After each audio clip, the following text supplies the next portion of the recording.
Assalamualaikum warahmatullahi wabarakatuh. Pada video kali ini, saya akan membahas tentang akad mudharabah. Sebelumnya, perkenalkan nama saya Lili Rahmayanti, NIM C1F018015, mahasiswa Ekonomi Islam Angkatan 2018. Yuk disimak. Nah, materi pembahasan yang akan saya bahas yaitu pertama, pengertian akad mudharabah, jenis akad mudharabah, dasar syariahnya, prinsip pembagian hasil usaha, perlakuan akuntansi menurut PSAK 105, dan ilustrasi akad mudharabah. Pengertian akad mudharabah. Mudharabah adalah akad kerjasama antara pemilik dana dan pengelola dana untuk melakukan kegiatan usaha, di mana laba dibagi atas dasar nisbah bagi hasil menurut kesepakatan. Akad mudharabah merupakan suatu transaksi pendanaan atau investasi yang berdasarkan kepercayaan. Kemudian jenis akad mudharabah. Menurut PSAK 105, kontrak mudharabah dibagi atas 3 jenis, yaitu mudharabah mutlakah, mudharabah muqayyadah, dan mudharabah mushtarakah.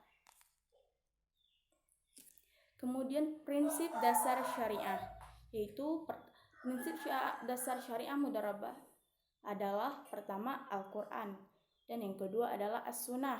Kemudian rukun dan ketentuan syariah akad mudharabah, yaitu terdiri dari pelaku, objek mudharabah, ijab kabul atau serah terima, dan adanya nisbah keuntungan. Kemudian prinsip pembagian hasil usaha. Ketentuan bagi hasil untuk akad ini dapat dilakukan dengan dua pendekatan, yaitu PSAK 105/34.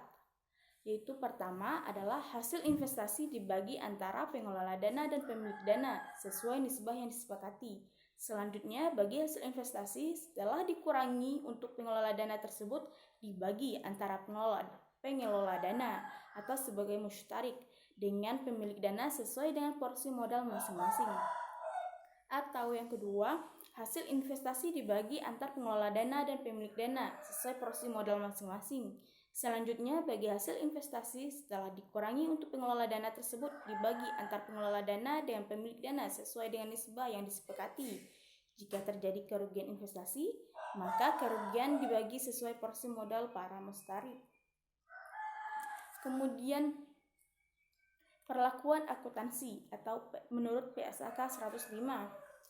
PSAK 105 mengatur pengakuan, pengukuran, penyajian, dan pengungkapan transaksi mudharabah. Pernyataan ini diterapkan untuk entitas yang melakukan transaksi mudharabah baik sebagai pemilik dana atau sahibul mal maupun pengelola dana atau mudharib. PSAK 105 juga memberikan ketentuan penyajian dan pengungkapan bagi pemilik dana dan pengelola dana mudharabah. Kemudian ilustrasi kasus akad mudharabah.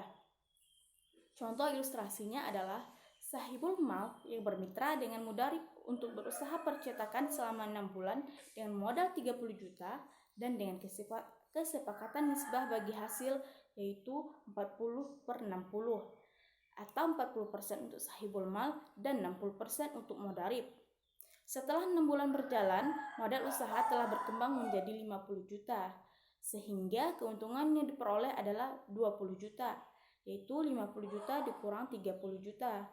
Maka sesuai kesepakatan 40/60, sahibul mal berhak mendapat keuntungan 8 juta atau 40% kali 20 juta, dan mudharib mendapat keuntungan 12 juta atau 60% kali 20 juta. Nah, itulah pembahasan materi di video saya kali ini. Saya mengucapkan terima kasih telah menonton dan mohon maaf apabila ada salah kata baik yang disengaja maupun tidak disengaja. Saya tutup dengan wabillahi taufiq wal hidayah. Wassalamualaikum warahmatullahi wabarakatuh. Waalaikumsalam warahmatullahi wabarakatuh.